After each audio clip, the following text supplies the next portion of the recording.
and welcome to another episode of TV and Tequila, the show where we discuss TV series we think more people should be watching. I am your humble host, Lou, and today we'll be talking about Freeform's Motherland Fort Salem. Last time we were focusing on our bellwether unit and the exposition of the three main girls and their season arcs. I am very thrilled to tell you that today we will focus on another main character who was morally more than grey, but still beloved by, let's say, most of the fandom. I'm, of course, talking about Scylla Ramshorn.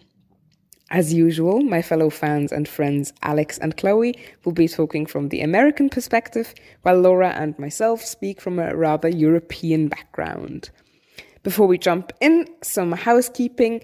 This is a podcast from adults for adults. It will contain strong language and is not necessarily safe for work, so bear that in mind. Also, we have all seen the entirety of the show, so spoiler warnings for episodes 1 through 10 of Motherland Fort Salem. If you haven't seen the show, by the way, go watch it. That's the reason we're talking about it. It's amazing. Give it a go. Without further ado, let's jump in.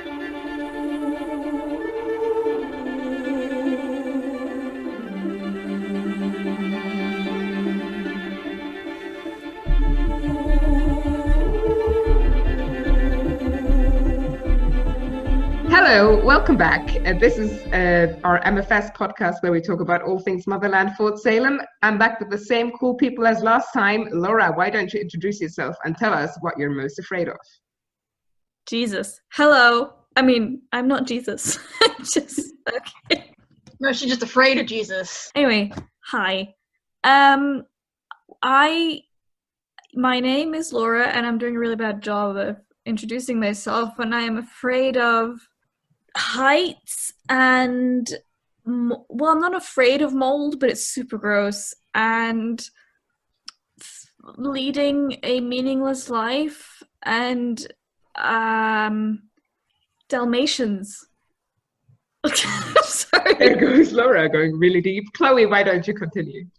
Well, my name's Chloe, and I'm afraid of glass sharks, specifically glass sharks, and I'm afraid of anthrax, aliens, and alligators, the 3 A's.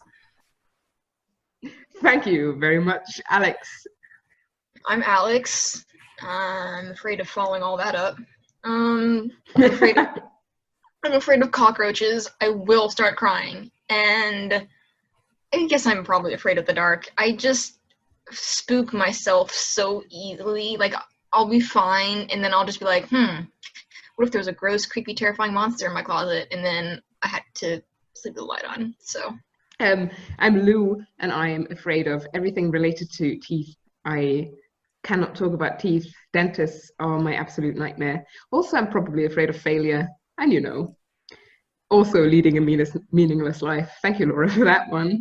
Probably, but fuck teeth. Yeah, but no, teeth are horrible. I can't. Let's switch subject to something more thrilling. Also, you can't see this, but this podcast has a visual component to it that we don't upload. And the other 3 are literally peeing their pants because they're crying so much right now. And I have no idea why. Probably because I'm trying to make this podcast very professional, and we're really not. So let's start off with Scylla, because I think Chloe is going to explode if we don't. So let's start off with Scylla. Where did we first meet her? How did they do her exposition? Why did we goddamn love her so much? And all that good stuff. Who wants to start? We first met her in my heart. I didn't know she was there, but she was the whole time. We first meet Scylla in a field, and Field of dreams, baby, field of dreams. Jesus, somebody else? Sure. We first meet Scylla. I love answering my own questions because I'm apparently so goddamn important. We first meet Scylla in episode 1 because, lol, she's a series regular, so she's obviously in every episode. With Raelle, where I think she ditched choir practice, as Laura said it so eloquently last time. Oh Raelle my God. ditches choir practice. So annoying. And goes to where she absolutely shouldn't be, and there we meet Scylla. Actually, do we know why Scylla is she also ditching class? Yeah, she also got in trouble from the three, I don't know if they were officers or something, the three women that showed up. So presumably she was skipping training. Something. But I would like to say that when she did first show up on screen, she, like, the hair was perfect. She had, like, a very carefully arranged smile. She's like, I have to meet this girl today and get her to like me, and I'm going to be so extra about it. And I was like, yes. Actually, yes, that's a very good point, Alex. Let's talk about first impressions, because I think if you listen to this podcast, you know the first scene she's in. My first impression of Scylla was like, because obviously we meet her flirting with Raelle, because, come on, no one can, like, the girl is on a mission, on a literal mission, as we get to know later in the season. But then also the second thing that's introduced about the character is that she's also getting in trouble and not the biggest fan of the military. And my first impression was instantly love interest, side story, but won't have an own storyline. But Same. You know what? I'm here for it. Yeah.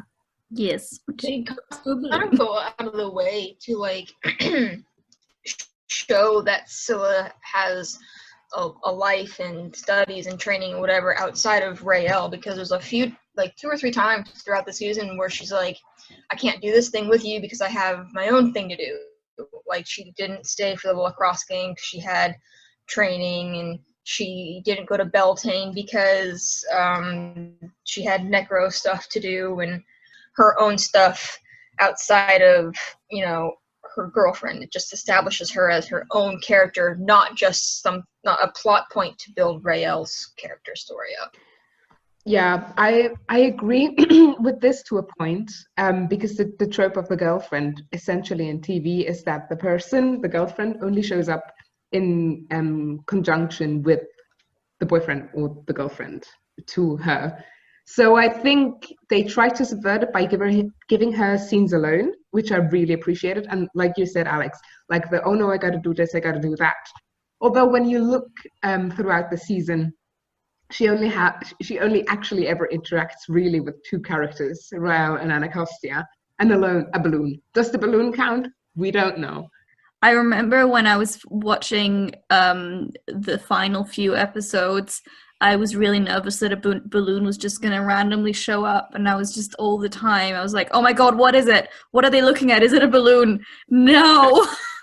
My thoughts is that it's basically the same thing. I mean, I was immediately intrigued just by her presentation and stuff like that. She's a troublemaker from the very, very start, and I wanted to see that go along. Because, I mean, there's always troublemakers here and there, but when they catch your eye, it's just an interesting thing.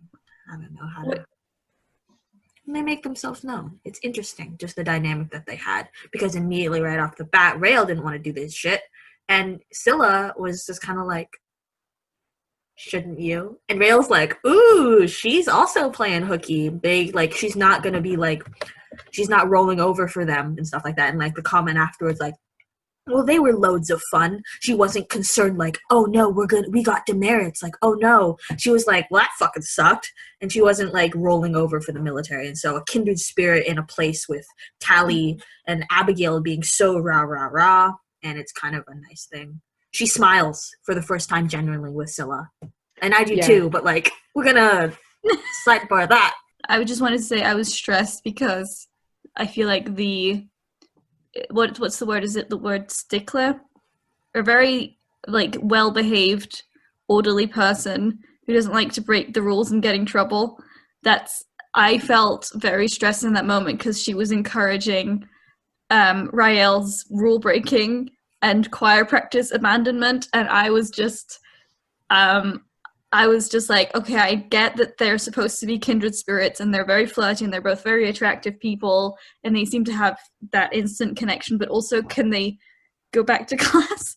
I want to go into a little bit of Anacostia and Scylla, because in the first half of the season, I think it's pretty much the first half, because but Anacostia and her seem to have some kind of beef in lack of another word, they seem to have some kind of beef with each other. And I was just wondering what you guys' theories are that might be, because I mean, Elliot didn't actually talk about that, and Amalia and Demetria McKinney also didn't. So that makes me think that might be a plot point for season 2. So what are your guys' thoughts? Let's reverse the order. Let's start with Chloe. Oh man. So my thoughts for this is that inherently Anacostia is a knower, right? So, but also it seems that there's no other interaction with upper years with our basic training group so far. Abigail's an attractive lady. Like, plenty of other girls have probably jumped for Abigail too, but we don't see that. We only see Scylla breaking away. And even with the other Necro stuff, none of the other Necros are trying to mingle or get it on or even talk to anybody else. And so it seems to be that there's a big division between that, and that Scylla being Necro and Raelle being a basic trainee is really unusual, and that probably ticks off what Anacostia has, and like this can't be good if she's mixing with her on purpose. But also it could be that Anacostia shows a strange amount of favorism towards Raelle in the very first thing. Like, that's not how drill sergeants behave to anyone. You are on an equal playing field. She would have gotten chewed out just like anyone else. And so there might be a little like protectiveness going on, a lot of protectiveness going on with that. And then I thought that because Anacostia was a knower and their situation, that's why they kind of had beef. She probably sensed the vibes, my dudes. She was vibe checking Scylla, and it didn't happen. Before I give the word to Laura, I just find your take very interesting, that it's so apparent to you that Anacostia is a knower. Because I always thought she'd be a blaster. I mean, maybe if she is a knower, she would sense that Raelle has a ton of power inside of her, and she has a ton of potential, which I think she also says in the first episode. And so she knows this for some reason. And I don't know, like I've always felt about Anacostia that she's harsh to her cadets, but she's harsh to them to keep them safe and to keep them in line to keep them safe, kind of thing. Mama Costia. Mama Costia, exactly. And like maybe I was a little bit thrown off by the fact that she it felt like her overstepping in a sense when she was trying to interfere into their relationship and was like actively intimidating Scylla. So yeah, like I felt like it is like Chloe said, a protective thing where she's trying to keep Raelle safe, and I guess she sort of senses that Scylla's up to no good, at least at the start, but then also, well, most of the time, but you know. I mean, she's not wrong. She's not wrong. We're talking as though Anacostia is wrong, but she's absolutely right. Oh, no, it's totally right. I was like... sorry, go ahead. No, sorry. I interrupted you. I couldn't tell if it was, like, the very first time, the first episode, the first time Anacostia tells Scylla to stay away from Raelle, I couldn't tell if it was partially like a regulations thing, like maybe the older students, the war college students aren't supposed to not like interact, but like fraternize specifically with cadets, because there is the like a power imbalance. That's not the word I'm looking for, but it's like when someone in a position of authority is in a relationship, like when your boss is dating your coworker. So like, you know, she's in war college, she's not like an officer or anything, but like, I don't know, if it might be something that was in the regulations, and she's like, at first you might have been mad because, you know, not only are you not supposed to do this, but you're also getting her to you essentially did drugs in the backwoods. Like, that's not kosher. So, you know, you're corrupting this cadet who she already has, like, talked to her, to Raelle, and tried to be like, don't throw it away, you can do better than this, try harder. And then Scylla does this and kind of like undid any work that Anacostia, or any progress that she could have already made with Raelle. So she's like, stay away from her because I'm trying to get her to be better than she is, that good like I know she can be. And you're, for whatever reason, messing it up. So is it possible that if Scylla had from the start been a good influence on Raelle, like telling her to try harder and get places on time and whatnot, Anacostia might have looked the other way if it was just a regulations thing? I mean, we'll never know that unless We'll never know. Yeah. unless someone asks like Elliot or whatever. But Elliot. I hope, for me personally, this has not been. It's not a plot hole. Like if they don't explain it in season 2, I won't be devastated. But it would be nice to know why exactly Anacostia was mean to Scylla, because it was out of not balance, out of Character? proportion. yeah, that mental pushing thing she did felt like a little bit like, I know Scylla was being a shit, which is like top 5 reason that I love her. She was kind of being a shit and literally just like not even looking at her, looking over, making eyes at Raelle, but like who wouldn't? And so like Anacostia definitely can find that frustrating. But in that case, in that situation, what I know of the military, again speaking as an American, you would go to her drill sergeant and say she was insubordinate and needs to be punished accordingly. You don't hand out punishments to people that aren't in your unit, your jurisdiction, quote unquote. You know, so she's acting like that. You'd go to her, you wouldn't. And it's different military, obviously, because they have, you know, magic. They can do those things, but it felt really kind of unprofessional, which is definitely out of character for Anacostia to do something that was kind of pushing the bounds of what's okay and what's not okay. Yeah, it felt personal. I feel like it's a cool foreshadowing moment, though, in the hospital or in the infirmary when she does do the intense stare. Just like quickly, theory time. For me, I always thought this was kind of an equivalent to the Cruciatus. The what? Yeah. Harry the Potter. one. The torture spell. What's it the called? one that was legacy. I thought it was legacy going into her really? mind. I thought it was Fighting torture. that. Oh. I thought that she was like... I thought she inflicted pain on her. Yeah. Yeah. I thought she was going in. I thought she was doing both. I thought she was like going in, but also like going in and hurting her from the inside of her brain. No, what? Yeah, I thought it was a cool foreshadowing moment because she uses her power in that way on Scylla. And like, I mean, we just talked about if she was going in or if she was just inflicting pain, but she does that when Scylla is in captivity with her. And that's like this, it kind of like their whole storyline breaks for a little bit. Like between Anacostia and Scylla, it kind of has a little break because the other plot stuff happens. And it doesn't show up again until the last half of the last half of the season. That's a sentence, right? Second half. Yeah, the second half. Thank you. But that's all I wanted to say, is that I thought it was cool foreshadowing. It certainly is. Like it's almost like a theme. Anacostia going into Scylla's mind and Scylla being pissed about it. Yeah. In the fandom, since we're a fan podcast, some people in the fandom do not like Scylla. They do not like their relationship.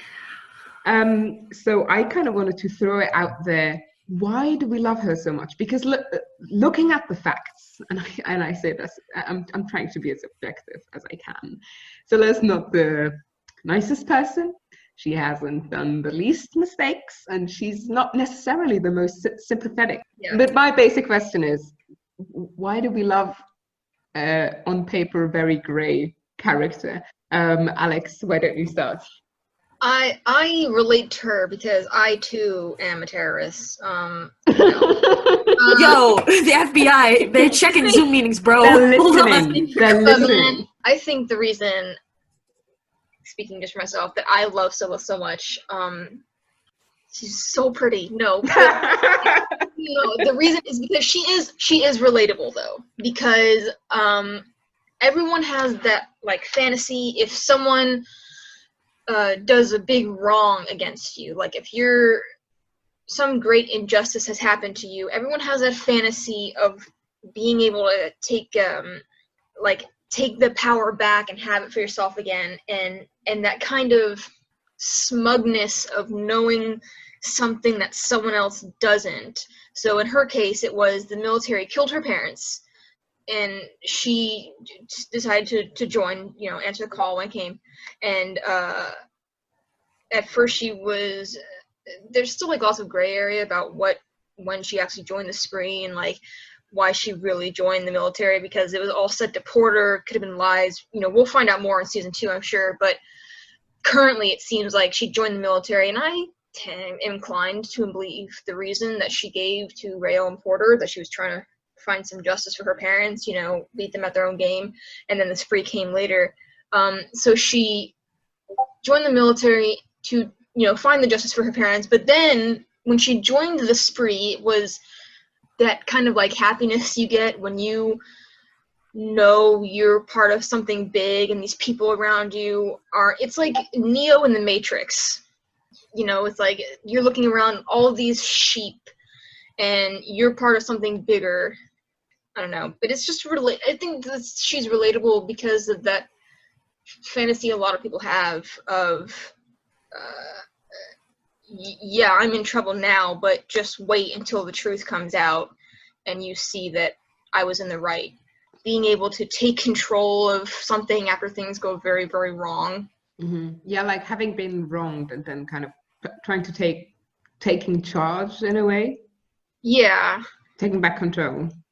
Yeah, and I mean, she is, like, I do totally understand where people come from not liking her. She's got, a bigger death count than Anacostia probably does. There was like 16 to 1,800 people that she killed in one go. She does like to start, little cat fights with people, and she likes to sass everyone, but it kind of, when we see those scenes in context with her interactions with Raelle, and where she's very, she's soft on Maine, people. She's soft around Raelle, and she opens up a little bit, and we kind of start to realize that her sass and her, sarcasm and the way she picks fights with people, it's kind of a wall. It's just a shield to to keep people on edge, so they don't keep trying to poke at her and dig deeper into her mind and her past and find out things. It's just a way of keeping people out, keeping people at distance. So it's, it makes her kind of an asshole sometimes, but at the same time, the reasoning behind it. Laura, what are your 2 coins on it? Why do we like a mass murderer? I mean, the thing is, like, that's not really something that is on my mind all the time when I think of Scylla, because it's not, well, maybe I missed something, but I don't think that's revealed until sort of the end, right? Technically, you could guess it from the first episode, but I think we were all in denial at that point. We were like, it's just the same face. Yeah, I was definitely, I don't know if I was in denial. I was confused, I think. But maybe those 2 in this, like, functionally they're the same. For me, I guess, because actually I did have a little bit of trouble warming up to her at the start, but for me it was kind of also, like, for the amount of times that she is, like, kind of harsh and sarcastic and stubborn and basically a very pompous little shit, you also see her, like, in confrontation with the balloon, or like when she's talking to the spree, there are moments of insecurity and fear, and there are moments where you see she's actually not that in control of the situation.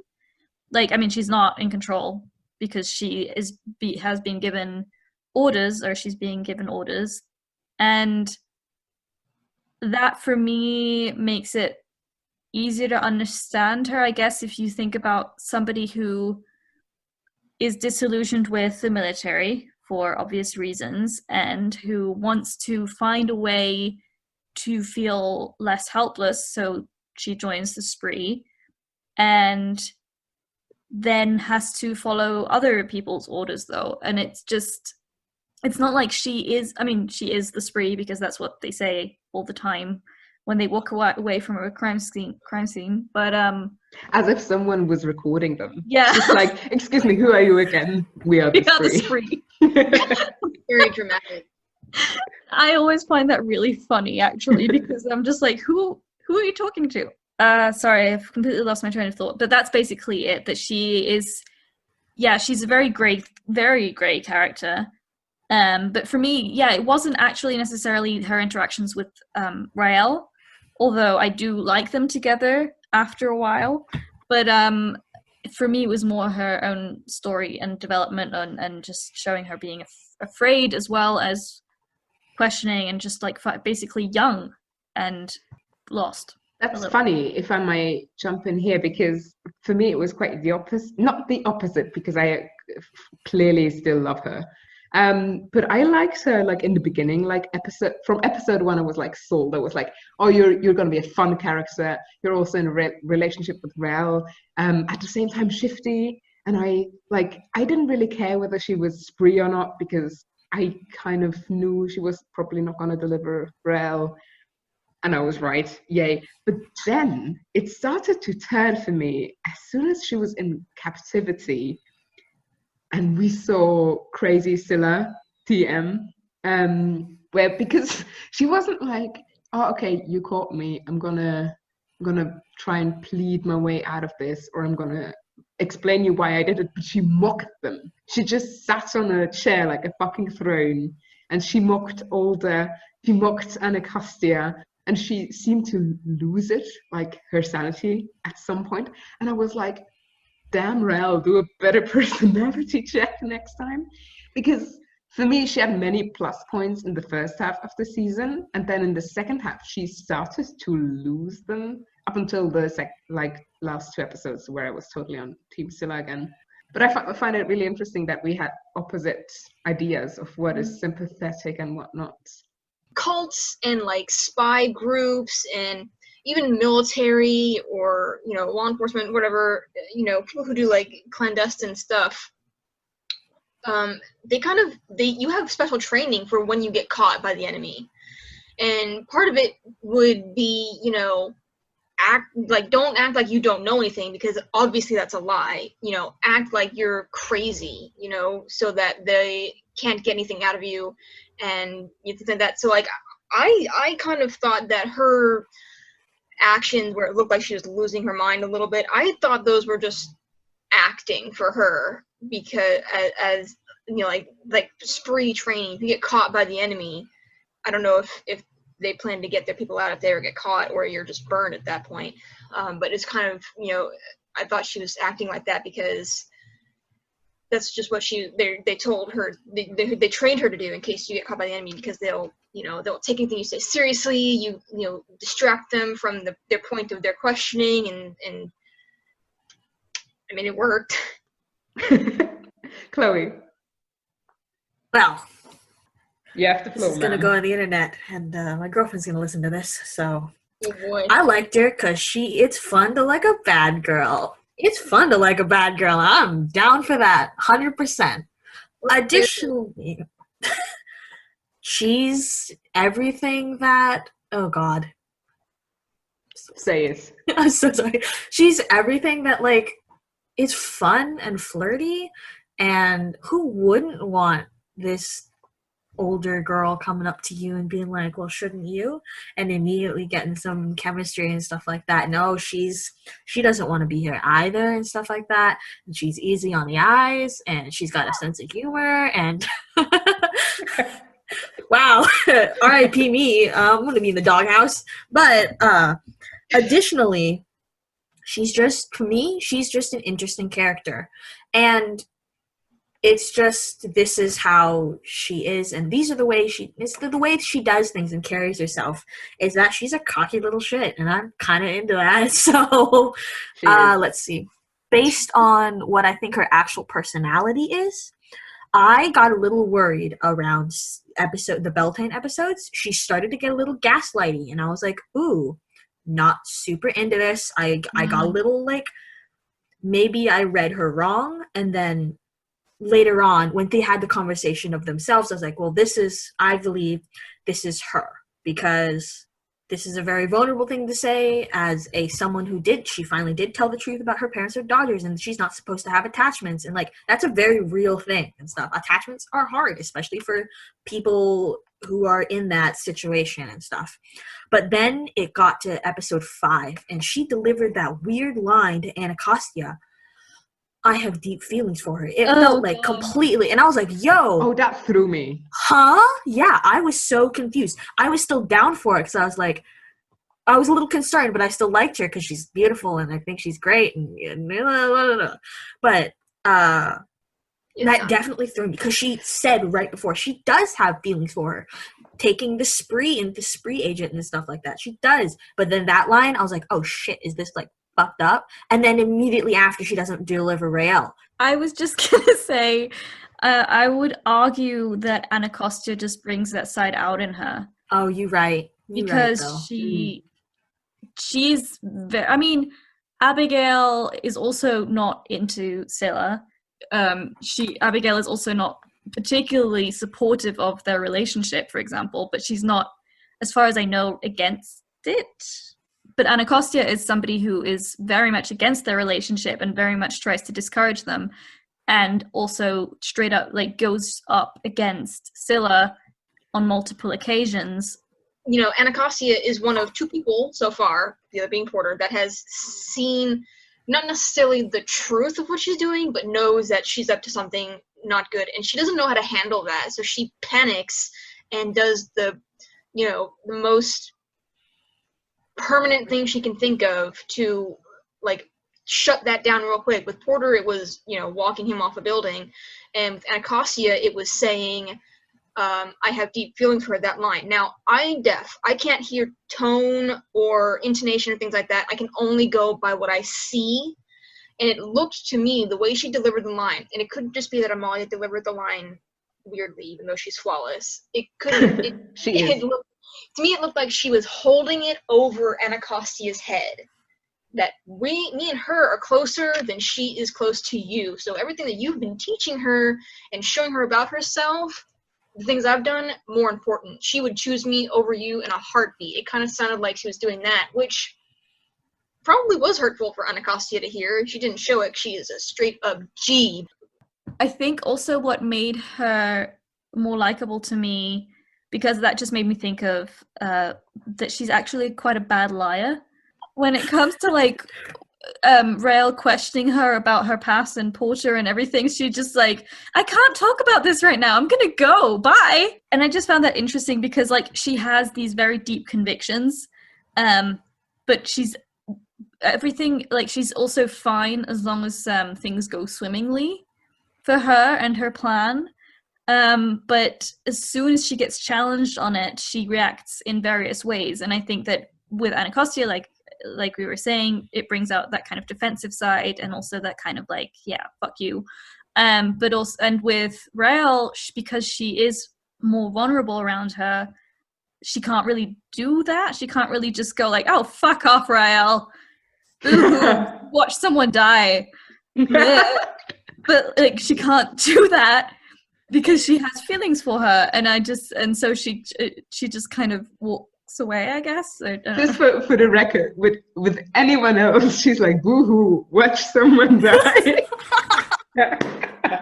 I wanted to say something along the lines of she has most likely killed people.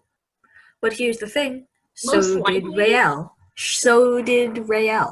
And by being she was part of the wind strike that killed civilians too.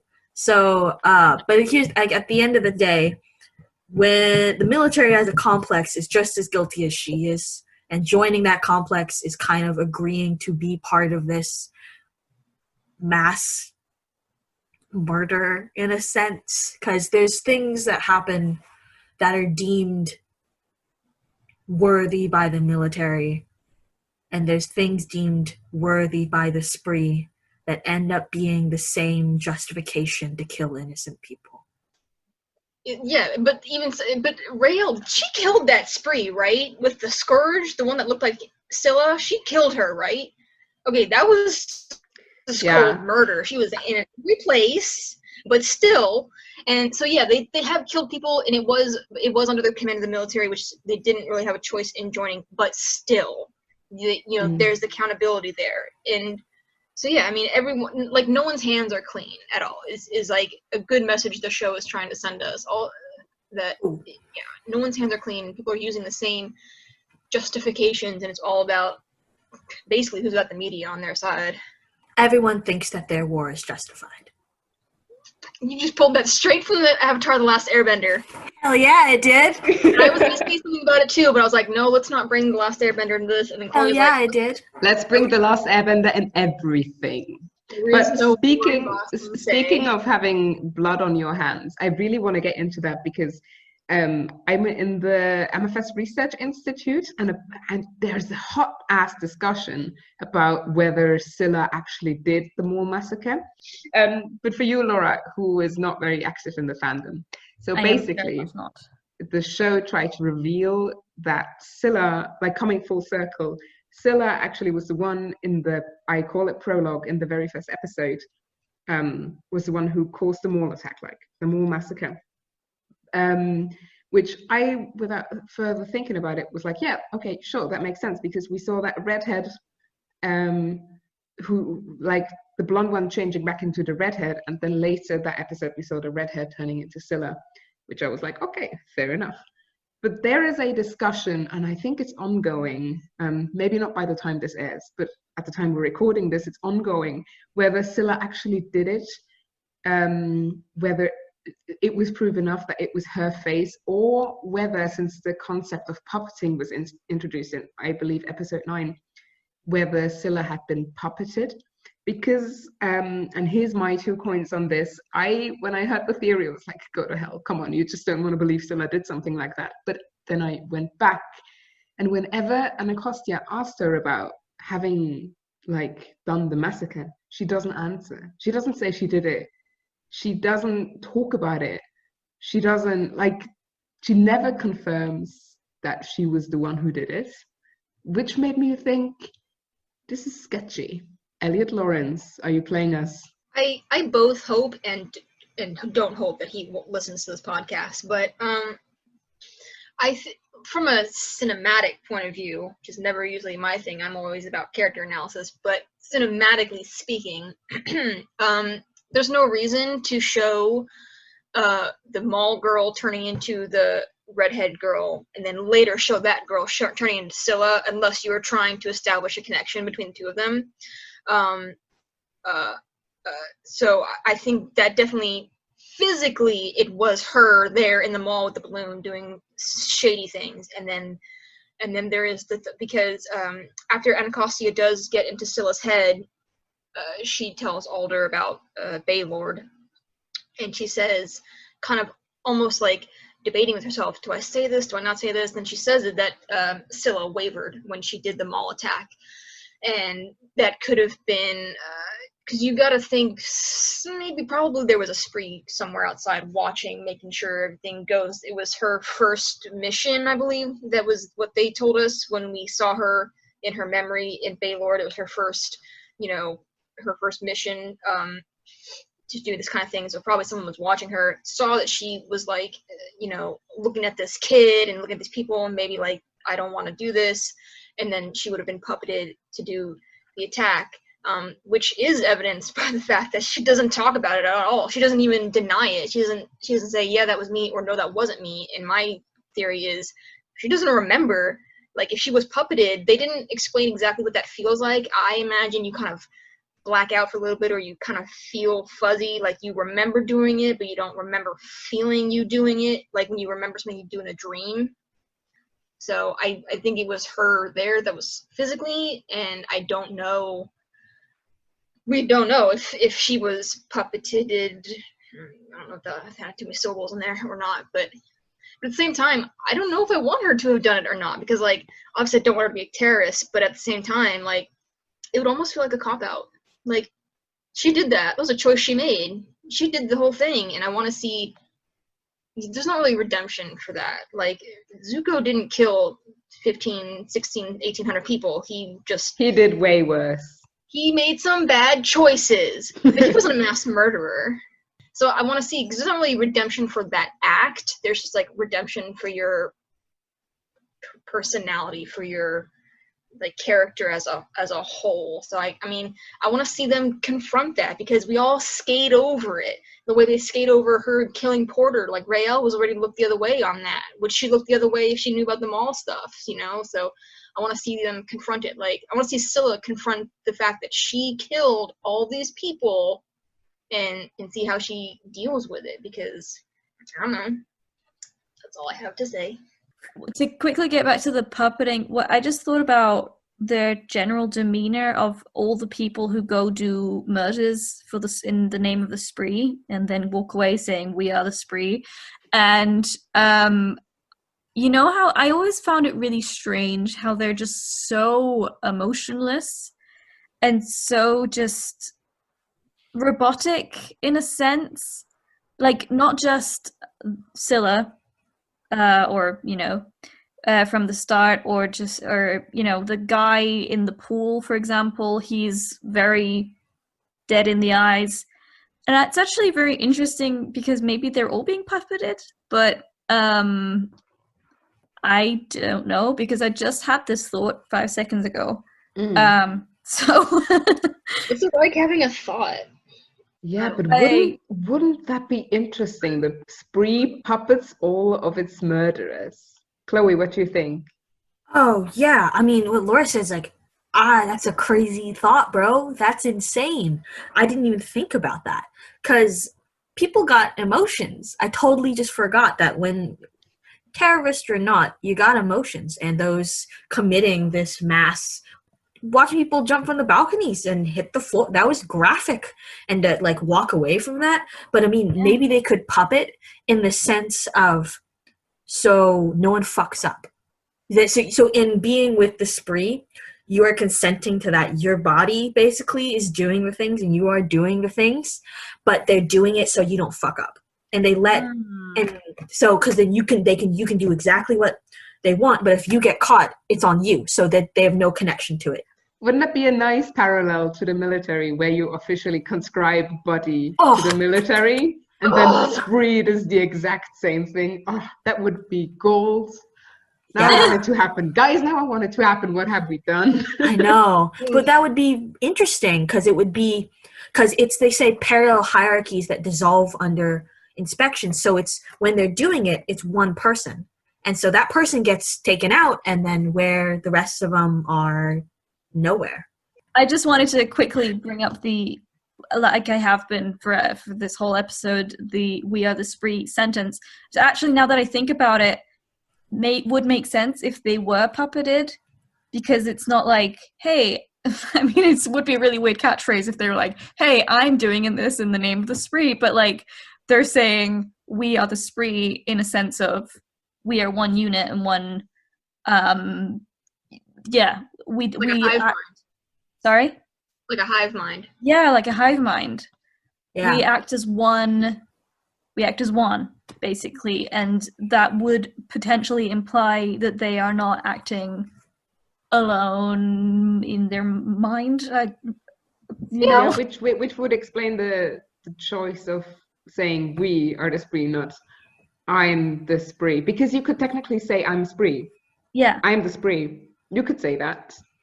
A deliberate choice, because you would say I'm a spree, because spree is an organization, you're part of it. So you say I'm a spree. If you say I am the spree, that means that you are speaking for an entire group. Like, the entire group is me. What I do is representative of the whole group. So if you say I'm the spree, I'm this. You say we are the spree, you're saying I am part of the entire group, and we all speak and think as one. So like, hive mind. Ways that you could, they don't ever say it like that, but if they did, it would also be very telling. So mostly they just say that, yeah. And the only time that they've said their little dope catchphrase where someone was around to hear it was the wedding, when those two like wait staff, but not really, set themselves on fire, and they said we are the spree as they died. I'm not 100% sure they were spree, but yeah, me and Chloe, same page right here. Yeah, can I just jump in here? I don't know if this is a theory you guys have, because then you're spot on. I don't know if you've heard the AfterBuzz TV interview with Elliot, who actually said they were not spree, they were Camarilla. They borrowed the the performative speech act, so to say, of saying we are the Spree when they actually were the Camarilla. Just to get back to Scylla, because we're diverging. As one of the last points, one thing I wanted to bring up, just because I am obsessed with Greek mythology, and as soon as the name Scylla, like they said Scylla, and I was like, I've heard this before, because I've paid attention in school. So I looked over my books. Scylla is a figure in the Greek mythology who appears in various stories, not just one, but there was one that stuck out for me, but that basically determined her fate, which was that Circe, the witch, here we go, turned her into a monster because Circe was in love with someone who was in love with Scylla, which Scylla couldn't care less about. But Circe cared about it, so she turned her into a monster, and Scylla then was cursed to live in the water. And I find it very interesting, it was described how Scylla tried to take revenge on Circe, but Circe never stepped into the water, and so Scylla would cry in storm and fury and kill all the men that would sail past her. And I found the words very interesting. They live in Circe barracks. Hello, Circe. Scylla's name. Even so that in the pizza parlor with Tally and Glory and they want the viewers to know. Yeah, they're like, what kind of name is that? I think it's Greek. And then they kind of look into the camera like they're on The Office. But yeah, what I find interesting by interpreting like this myth of Scylla was like, on one hand, she can be seen as a monster who devours in storm and fury, obviously. On the other hand, she's described as the lesser of two evils because she's in the sea and there's a monster called Cardabis. I can't actually pronounce it, Greek, but basically it's a giant whirlpool where if you drive in there, you're dead. But if you drive by Scylla, she will only take a couple of men, rage, and then you're fine. Like the rest of your crew is fine. That's why Odysseus actually drove by Scylla, not Cardabis. On one hand, you have the notion of Scylla being really evil, but then again, she's the lesser of two. So who would be the other evil in this scenario? It's never seen. You only can see its mouth and its teeth. You never see that beast. You don't know what it looks like, really. You just know what it's called. It's interesting that here we don't know who the big bad guy is. We can't see who that is yet. It's submerged, so it is even more of a good parallel. It's hard to say who Scylla is the lesser of two evils too, because there's so many at this point that it looks like it could be, and then as it goes on, season 2, 3. I think he had like 7. He said something about he had 7 seasons planned. He had 7 seasons planned. Yeah, so like. But also like there. I think we have to do an entire one on like just Greek mythology, just like because the golden golden. I'm sorry, but also I think Glaucus. That's the guy Circe is in love with, and Glaucus is desperately in love with Scylla, who doesn't love him back. But Glaucus is described as the blue one or the shining one. So we have blue and we have shining, and both screams Raelle. I was just gonna say that in the context of of like what we know and what would be the lesser of two evils, I would say that it is the Camarilla. Camarilla. And because if we go by the whole hive mind mentality of the Spree and Scylla being we are the Spree, so that would make her part of that unit, and that would then be the lesser of two evils, and the other evil being the Camarilla. I keep forgetting the name of them. But yeah, which we know is revealed in the final episode, is that, because they do say, the Spree were trying to warn us about them. They are back. Fuck, what do we do now? I was thinking about the thing you said, Lou, about Circe making Scylla into a monster. Because if you think about Circe barracks, I guess that would represent the military. And so this is very like abstract. So I apologize if I'm like making like leaps, but it would make sense that if it's kind of an image thing and a demonization kind of thing, plus maybe on the flip side also the military killed her parents, so that would make her turn not so great. I wouldn't want to say monster, but like maybe that would steer her in that direction. So I feel like it would work both ways. I mean, I had a post about it on Tumblr, and some people replied with that basically the TV industry loving to take Greek mythology and then flipping it, which I think is, you can already see that by, for example, Circe turning Scylla into a monster. Obviously, we can say, okay, Circe barracks is the military, and they killed Scylla's parents, so they are the monster. But at the same time, this Greek myth, like so many, turn women against women. So it's the witch, like turning another woman who actually didn't do anything into a monster, which I think they're trying to flip. And so maybe Circe, aka maybe Anacostia, can be the way for Scylla to redeem herself. I'm just putting this out there. Because Anacostia is also directly connected to Circe barracks. Yes. Yeah, that's right.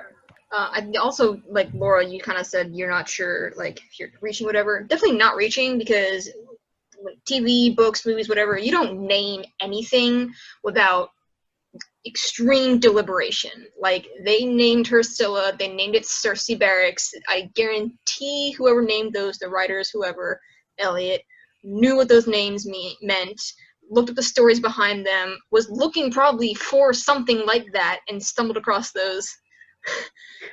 Yes, Lou. I am dying because I think we need to have someone from, I think it's someone from the MFS Research Institute who had a huge post about names who I adore so much. I will try to link this person. But like they basically explained, Anacostia is a place of like where people trade, like they were traitors, like traitors were shipped there. Willa and Raelle are both inherently Christian names, Raelle being a female god-ish, and Willa also being rooted in pagan Christos something.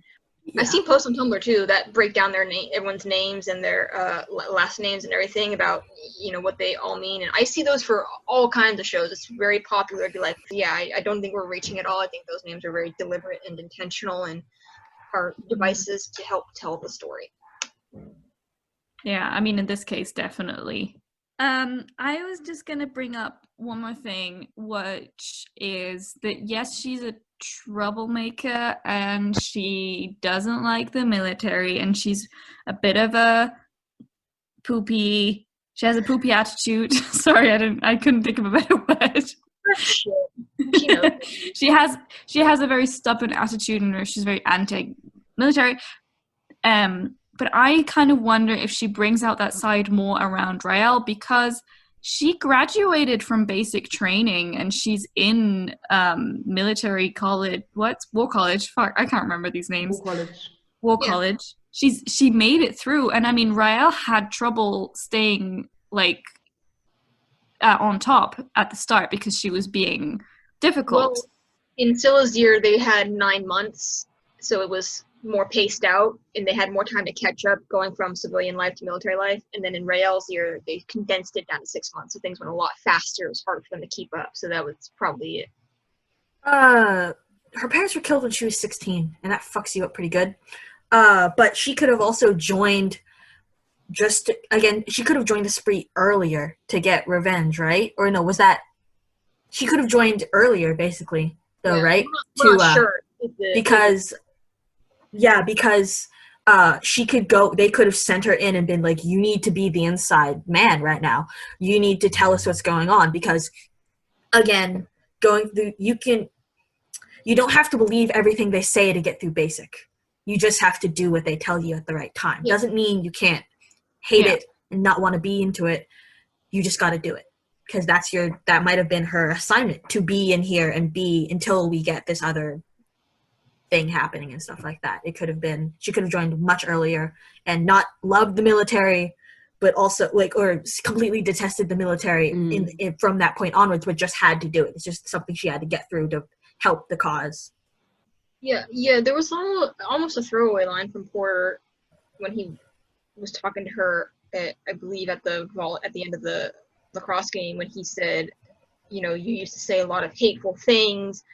So Scylla was clearly very vocal about her, despising the military sometime between 16 when her parents were killed and joining at 18. The way he said it, he was implying, were you loud enough that the wrong people took interest? So she could very well have joined the spree beforehand. But you also have to take into account Willa, who knows when her daughter is going to be starting basic, would want someone on the inside.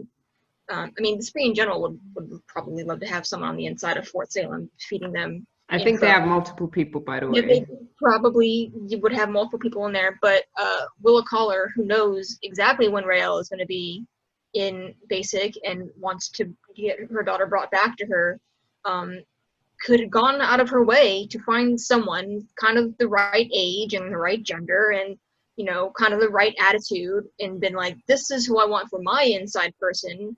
And maybe she told the spree, the real reason she wants her daughter back, whatever. Or she's like, this is the inside person I want feeding me information. So, there's that as well. And then they put Scylla in, and she basically just had the longest undercover operation ever, and maybe she it. And then they're like, hey, there's this new girl who's starting this year. Be friends with her. Bring her to us. She's mad at the military like you. She'd be an easy convert. Yeah. Laura? Can we just talk about the fact how creepy it is that her mom basically said, hey, go seduce my daughter. We don't know that. We don't know that. She said, well, true. She said, be friends, get her trust. We don't know if she bring said her. that She might have said, bring her to me in any way or form. That might have just been bring true. her. But imagine How weird is that, though? Let's stop here, though, and save this for another episode of Creepy Talk. I would like to thank the audience for listening to this hot mess. I'm going to leave this in. This is our outro. Thank you guys for listening. Stay frosty. Catch you on the flip. Bye. Wash your hands. Even when the pandemic is seemingly over, just always wash your hands. Don't forget. Bye, everyone. Thank you for listening to this hot mess. We'll be back next week to offend your ears even further. Okay. Bye, guys. Don't go into public places and scream, I am the spree, because you are not. Mind you. And also nobody would understand that reference. Do randomly talk about people saying you saw them talking to a balloon and see how they react. Stay woke when you see a balloon. Stay woke. There you go. Thank you so much for tuning in to today's episode of TV and Tequila. If you liked this episode, it would be absolutely grand if you gave us a thumbs up and subscribe to this channel for more TV talks. Also, if you have a specific topic you would like us to discuss in our Motherland Fort Salem series, please let us know in the comments. That is all. Cheers!